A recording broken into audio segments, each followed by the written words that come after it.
All engine running. Absolute genius. Get this. Welcome. This is the show where we bring you Science. What that essentially means is discoveries, Advances. questions, Research. technology. Unbelievable. Without further ado, This is The Naked Scientists. Hello, welcome to the Naked Scientists podcast, the programme that brings you the biggest breakthroughs and talks to the major movers and shakers in the worlds of science, technology and medicine. I'm Chris Smith. Coming up, a world-first cancer gene database is launched in England, but what will it deliver? Also, the Austrian cow called Veronica, that's the first documented bovine tool user, and what the latest launch of Starlink satellites might mean for our view of the night sky in years to come.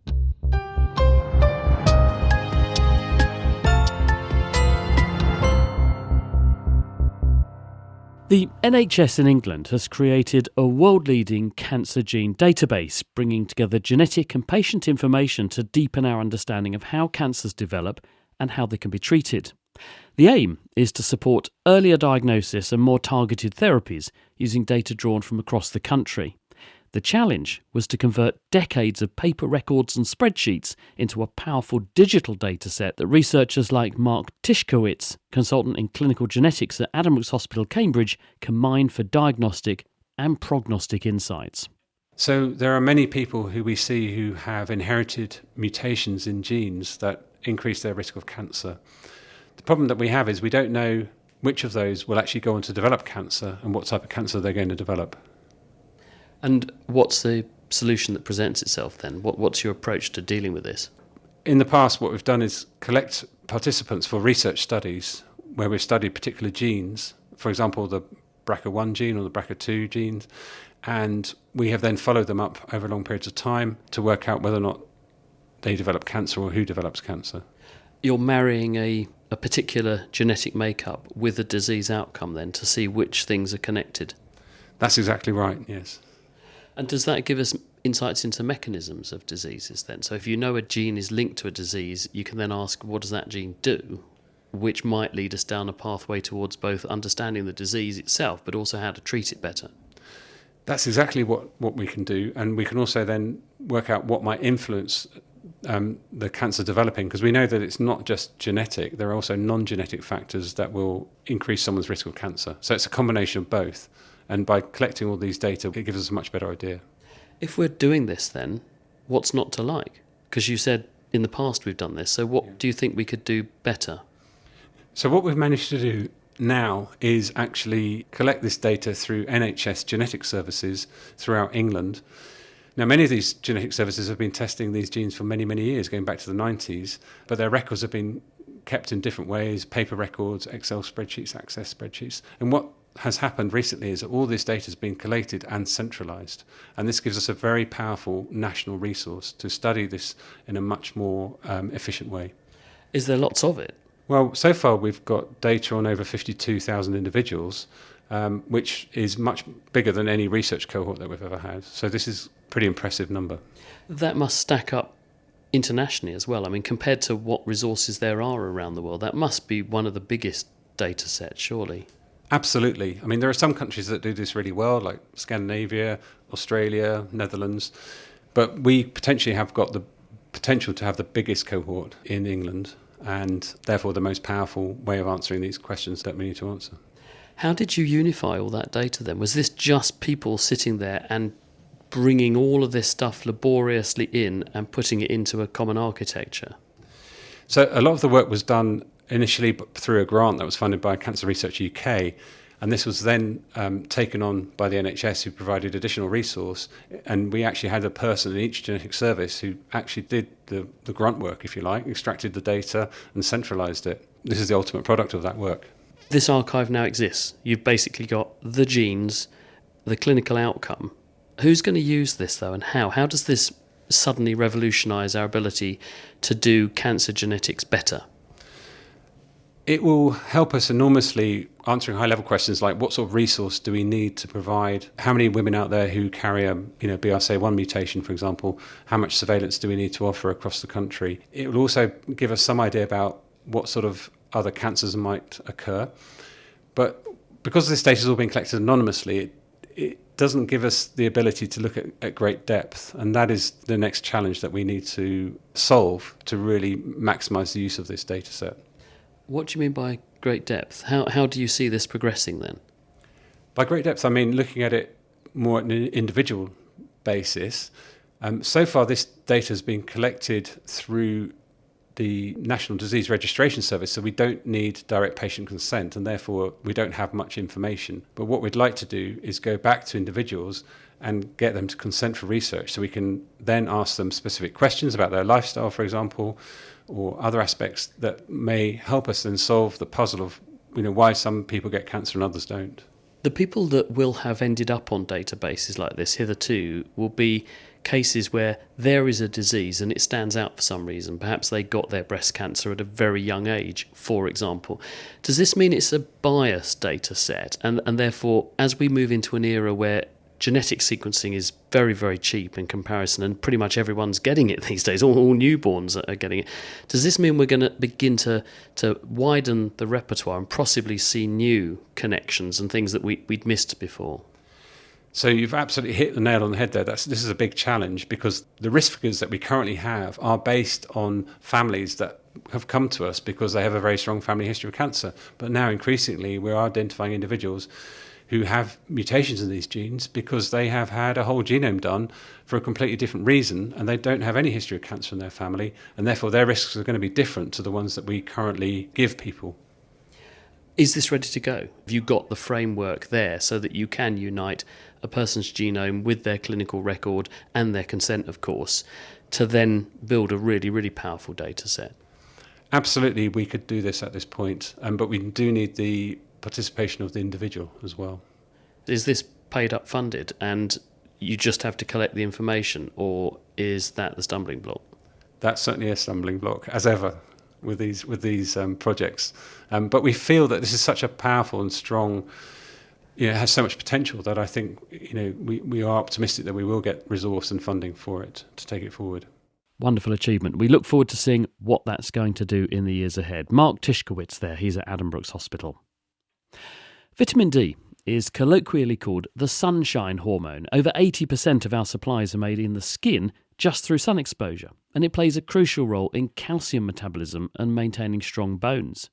But many other tissues and organs also have vitamin D receptors in their cells, arguing that they too are likely to respond to this hormone, so its effects are likely to extend beyond just bones and calcium. The immune system is one such example, and this has led to suggestions over the years that vitamin D supplements might boost immunity. The data, though, have been mixed, without a clear picture. But now, Abby Bourneau and Susan Lanham-New from the University of Surrey think they know what's going on. We have a nutrient called vitamin D, where our main source of vitamin D, and it's very unusual in that our main source is not one of diet, it is actually from sunlight exposure. And so what that means is during the winter in areas of northern latitude, such as the UK is, between October to March, we make no vitamin D whatsoever. We have to get it from our diet. And what happens is that a lot of people become deficient. The best way of telling, your shadow has to be shorter than your height to be in the right sunlight. So between April and September, we are, but October to March, we're not. In the field of nutritional sciences, there has been a concern that actually if you are low on vitamin D, that you may be at risk, at a higher risk of getting acute respiratory tract infections, and that you may also be at higher risk of other health outcomes, for example, rickets as children and osteomalacia as adults. And what we know in the UK is that we have millions of people who have mild osteomalacia during the winter, which presents itself in muscle ache, bone pain, lethargy, susceptibility to infection, and tiredness. And so what we were trying to do in this study is, do we see a link that if you are vitamin D deficient, you are more likely to be at risk of hospitalisation from respiratory infections? Vitamin D, as you've just highlighted, Susan, is very much tied up in people's minds with calcium and bones. So when did it become apparent then that there might be some kind of connection to how the immune system is operating? What we've identified over the years, and of course, vitamin D was 100 years old in 2022. It was UK scientists who actually identified vitamin D in the first place, is that we have vitamin D receptors, VDRs as they are known, present in immune cells. What we also know is that vitamin D is very important in metabolizing enzymes that are critical to viruses. What does the evidence look like, though? Because when I've looked at this in the past, it seems to have a bit of a checkered history. There hasn't been a really strong set of data saying vitamin D drives your immunity, and if you don't have enough of it, you're more susceptible to illness. It was always a bit hand-wavy saying yes or no, but never people saying strongly, I know what's going on. The trials have shown up to date, and the jury is still, or has been very much out, as to whether vitamin D is protective against acute respiratory tract infections.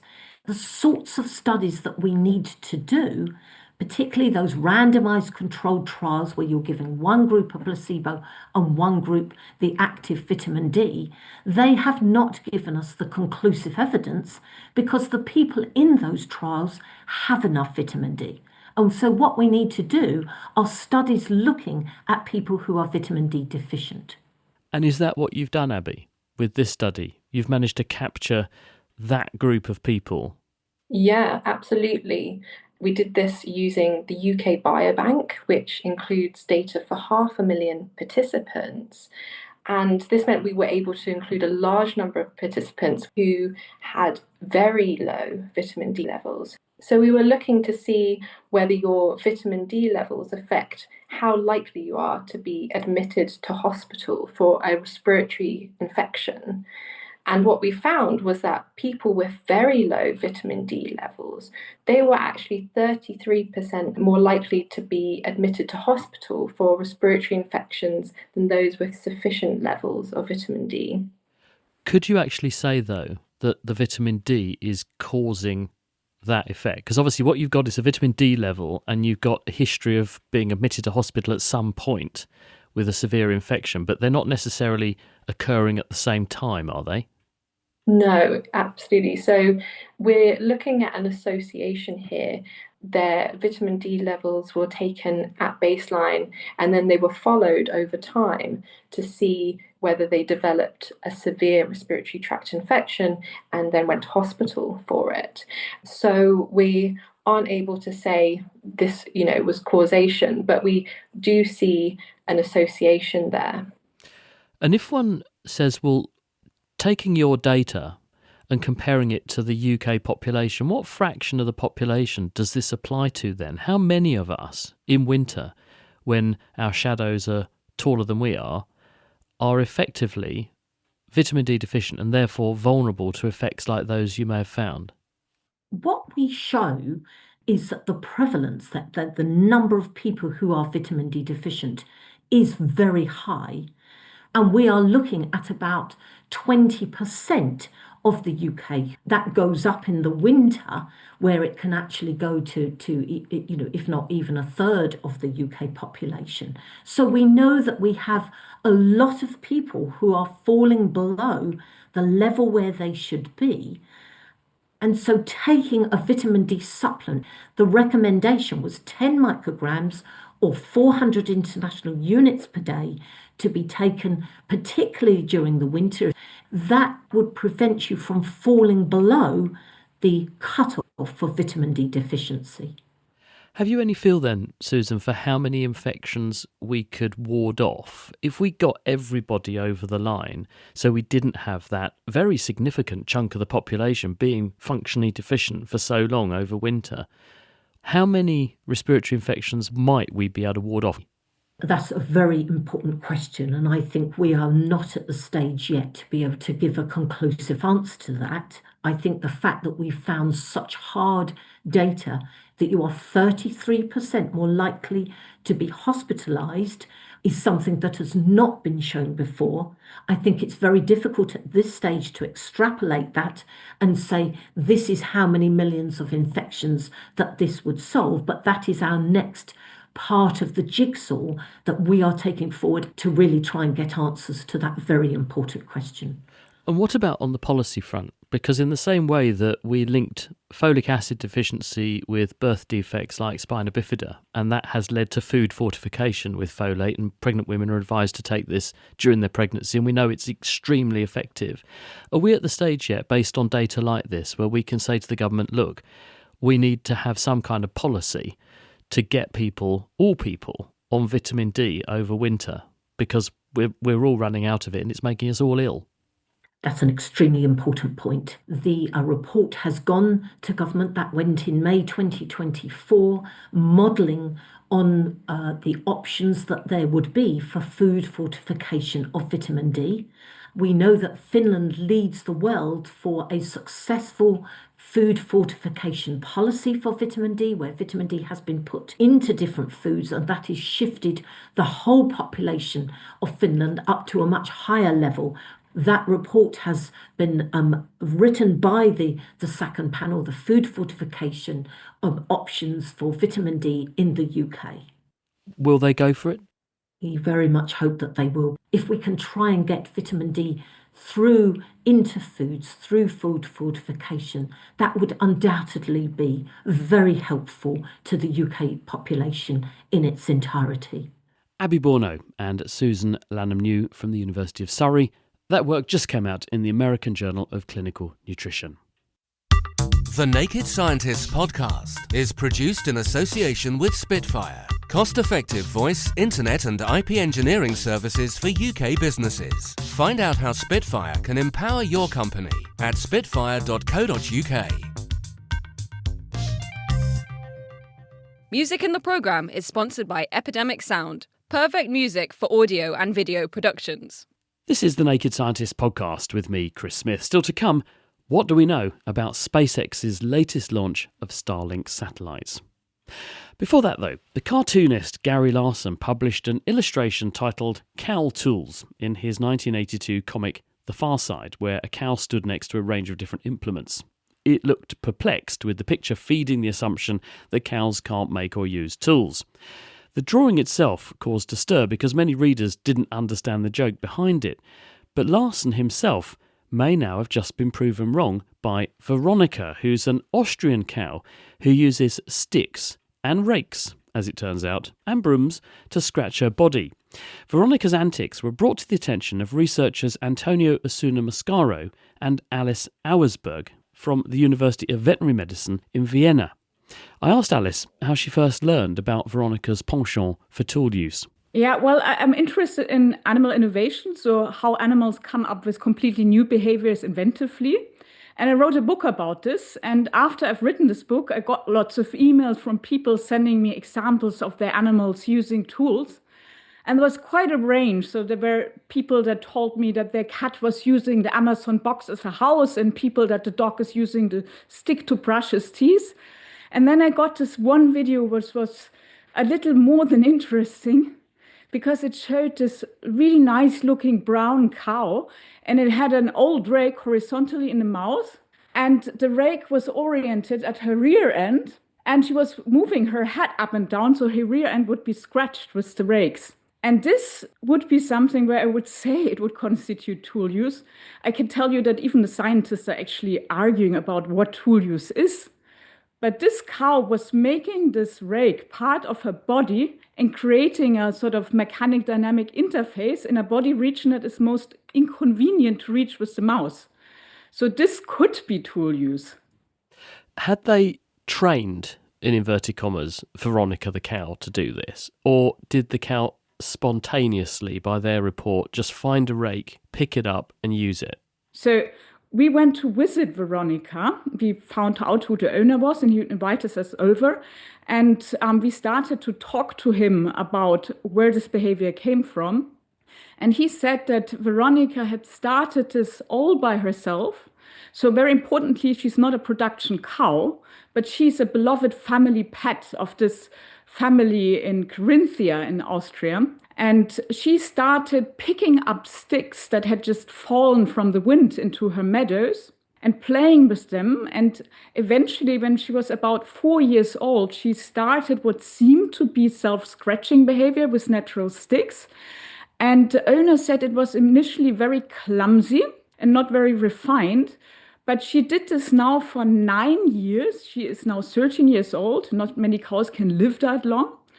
And now the behavior has real expertise. And how did you get involved, Antonio? Yeah, so my goal there was to test if Veronica's behavior was truly flexible to use. And to test this, what we did was to get a broom, because a broom has a functional end and a non-functional end, and offer this broom to Veronica. So we were predicting that Veronica will have a preference for using the broom end of this tool, and she will use it in a functional way, so to reach body areas that will be otherwise unreachable. Because the spiky end of the broom looks like the spiky end of a rake, so she would sort of cognitively transfer the function that you could get from a broom to the rake, and vice versa. We assume that Veronica has had many tools along her life. She had 9 years to develop her technique, and she has used branches fallen from trees, but also sticks, brooms, and rakes. So yeah, her technique is something that has been developed over the years. And did it work? If you gave her a broom or a rake, would she use them interchangeably and do this behaviour? I offered the broom in a horizontal fashion, in a randomized order, and our first impression was the confirmation of our predictions. It was true that Veronica had a preference for the broom end, and it was also true that Veronica was addressing the rear half part of her body, areas of her body that would be unreachable by other means. Does she interchangeably use each end of the broom, or always is it consistent, just the spiky end to scratch things? From time to time, Veronica was using also the handle end of this tool, so the stick. And we thought that this was the result of a mistake. Perhaps Veronica was not careful enough.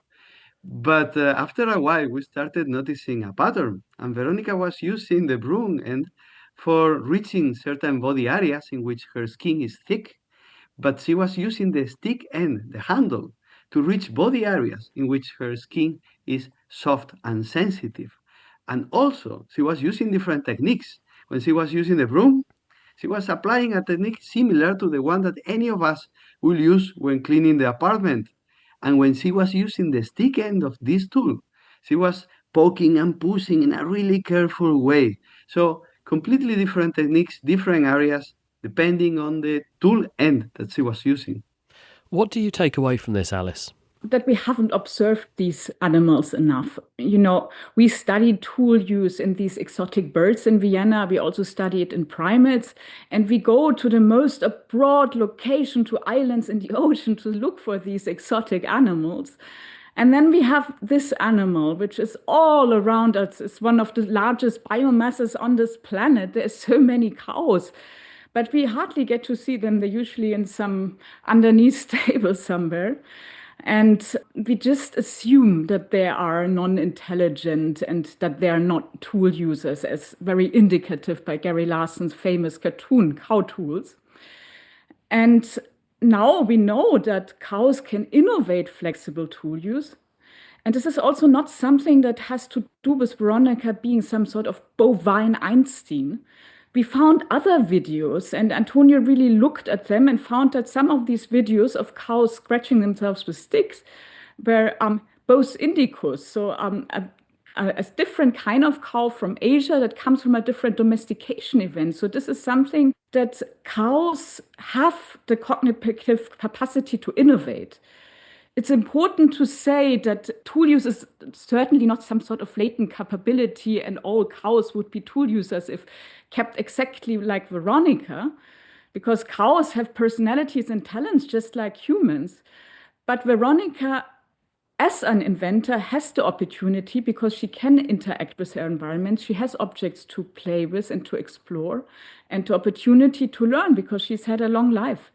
And what are you going to look at next now, Antonio? Are you on the quest like Alice was with her book to find as many exotic, unusual examples of tool use in the animal kingdom as you can? My next goal is to get funding for a project in which I'm going to be able to study deeper Veronica's capabilities, because she has so many amazing things. Her aiming capabilities, her planning capabilities. I would like also to test if she's able to apply tool use to external objects, what we call allocentric tool use. That will be amazing. But we have to be humble. We were really surprised by the discovery of Veronica last summer, as other people are being surprised right now.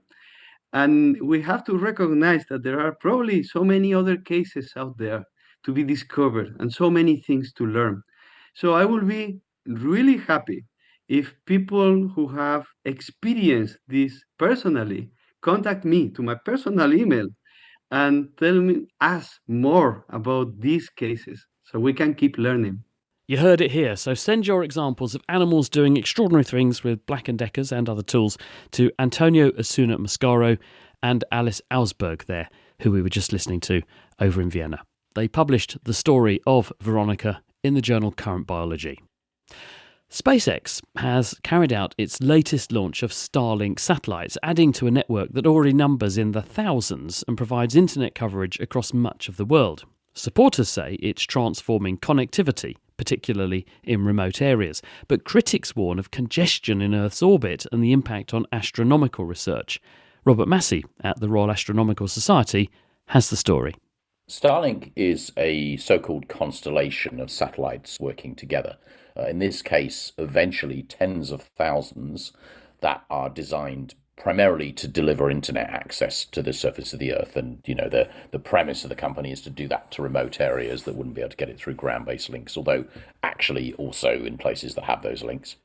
And that aspiration to take the internet to remote areas, is that being delivered, as in, is the mesh in this constellation comprehensive around the Earth, or does it dwell in certain hotspots only? The distribution of satellites, from what I can tell, is pretty global, because obviously if you put satellites into orbit, you can cover the surface of the Earth fairly quickly, the more of them you have as well. It can't be long before they reach the 10,000 number that have been deployed. The challenge, I think, to the kind of model that SpaceX have is that it was sort of being rolled out as a way of reaching places in sub-Saharan Africa and so on. And of course, whilst that's technically possible, you actually need the money to buy the equipment. And when you look at the kind of income levels in middle income countries, it's going to be an expensive ask. So I'm not really convinced it's got that impact. It's much more about affluent consumers in the West who happen to live in remote areas. If they've got 10,000 satellites already, and this is just one entity, and you think we didn't even have that many satellites in total a few years ago, why do they need more? You're quite right to point to that step change. There's been a huge paradigm shift. If you look back to 2019, just before the first Starlink satellites launched, there were a couple of thousand operational satellites in orbit around the Earth.